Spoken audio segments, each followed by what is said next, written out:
Hey, Benjamin. Hey, Bob. How are you? Good. Glad to be doing this. I had a request that we talk a little bit about early mobility.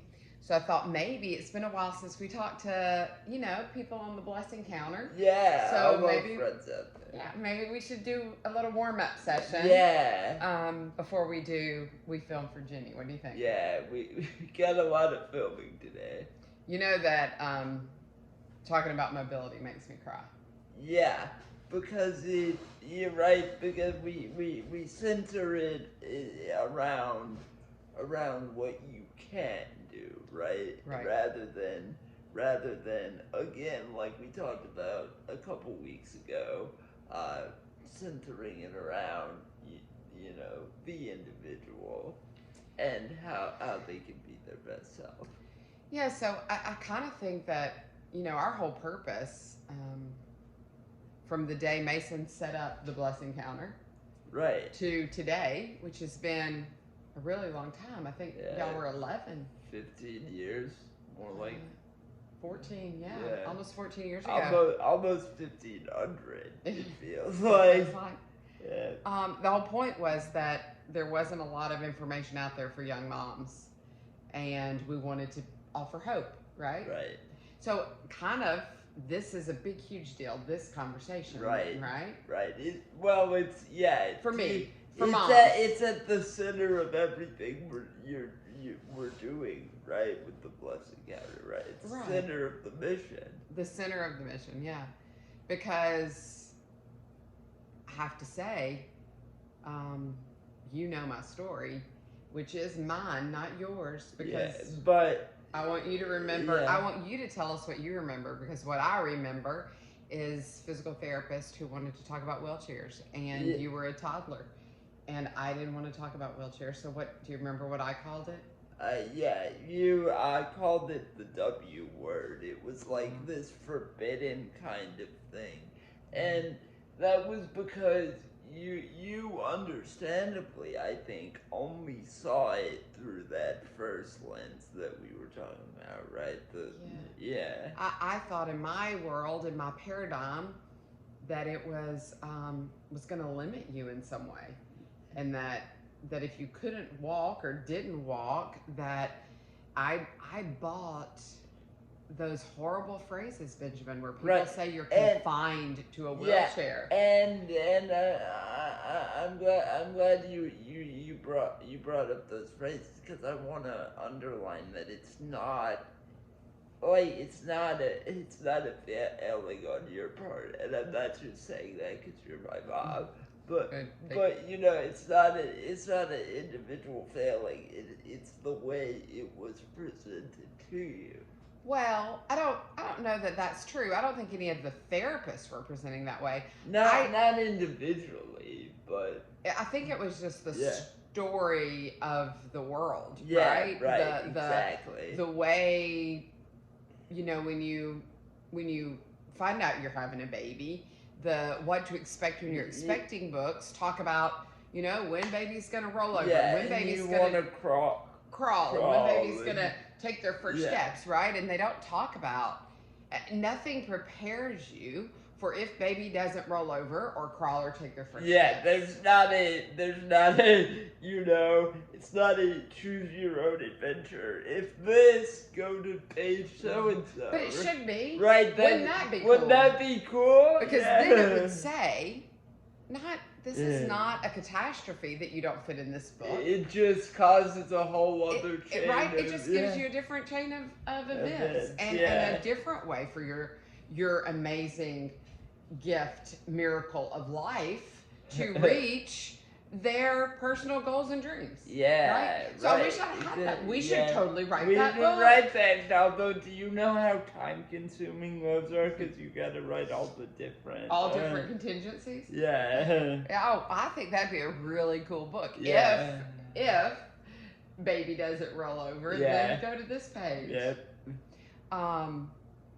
Because honestly, we did need somebody to hold our hand a little bit, and the therapists were doing their best, but even they were working towards a goal of gross motor skill development. Well, As they should. yeah. As they should. Yeah, even it was again, we underline, it wasn't their individual fault, it was the collective I think the term you used was the world, or, yeah. Where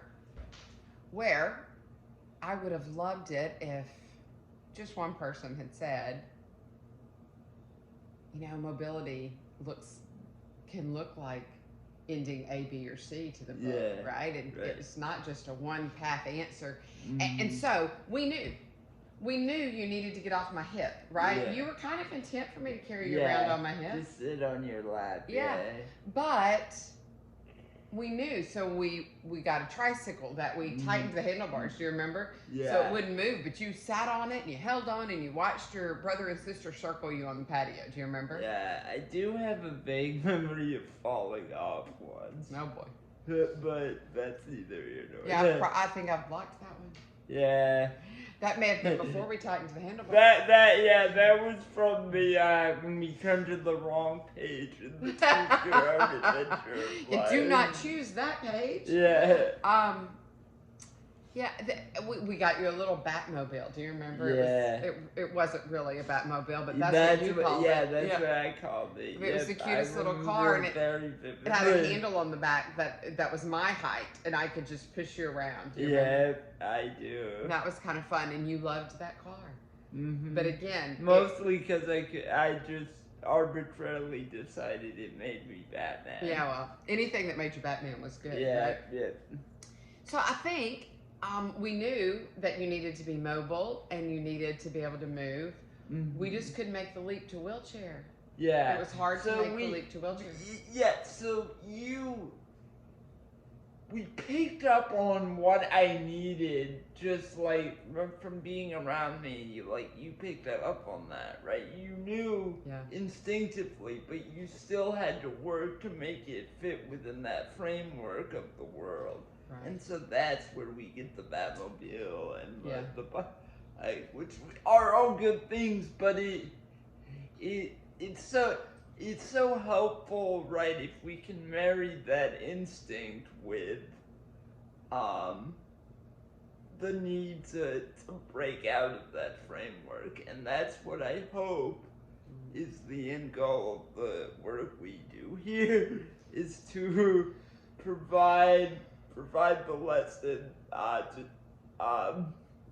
that you don't need to work within that framework. Okay, so we've been talking for a little bit. You're almost 25 in a couple of months. Supposedly. So that means we are zooming into your 20th anniversary of using power mobility.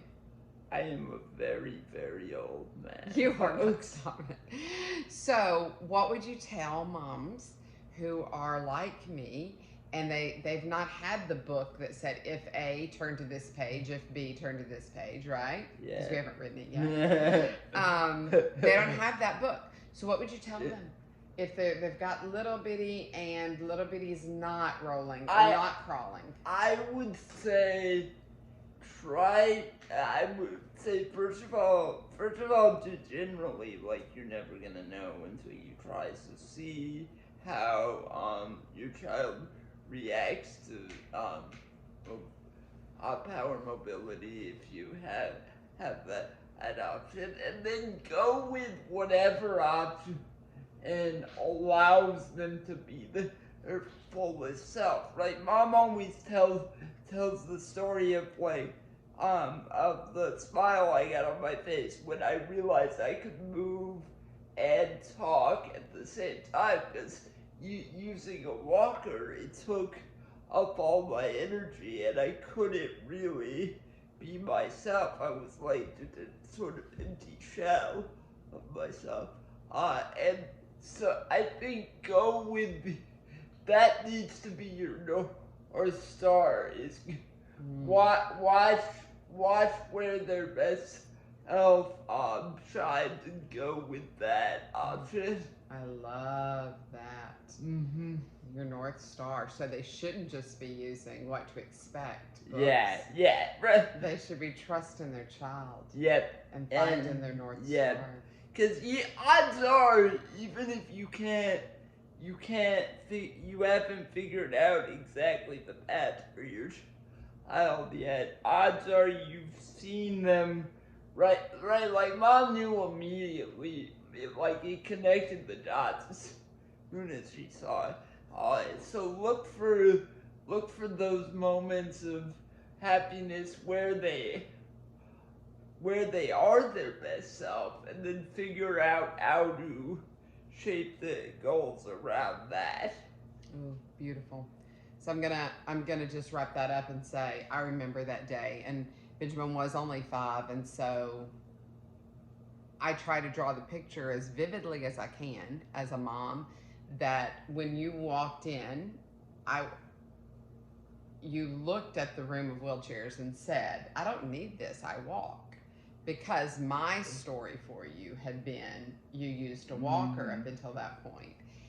And so my instinct as a mom was to scoop you up and say, yeah, you sure do, we're out of here. And I don't really remember on it. This could be, interesting to discuss either way. I don't remember if that was sort of my apprehension talking, or if I could pick up on that you did it. He was totally picking up that I did it. Benjamin was a barometer. He knew when I was sad at that age. You knew when I was happy. You were totally reflecting my personality. I would like to think so, definitely. Because it was 2 seconds later that you saw the joystick on the wheelchairs, and you asked if you could try it.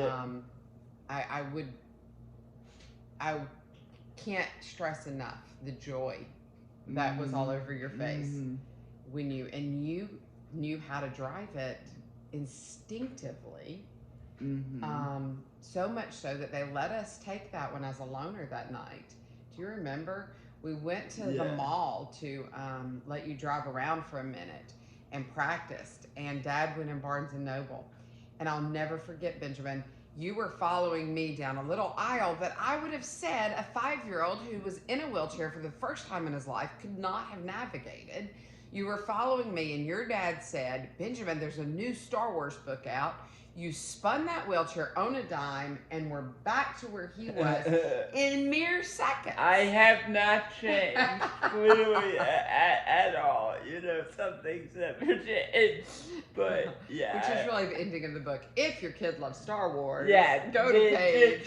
Just gravitate towards that. Exactly. So, let your child be your North Star. What beautiful words. And I think it's huge. It's huge. And there's not a wrong North Star. Your kids aren't going to steer you wrong. Right. And if you're letting them follow their drive and their passion. Yeah, right. And you need to be patient with them when they show it to you. Let that be it. You don't need to contort it to fit into pre-existing narratives. Go with your instinct, because your instinct is going to be based off of theirs, if that makes sense. Yeah, don't contort it. And moms, know that you have my permission to be kind to yourself. Forgive yourself for your preconceived paradigms, and let those go, and follow your child's North Star. Hey, thanks, Benjamin. Thank you, Mama. We'll talk to y'all later.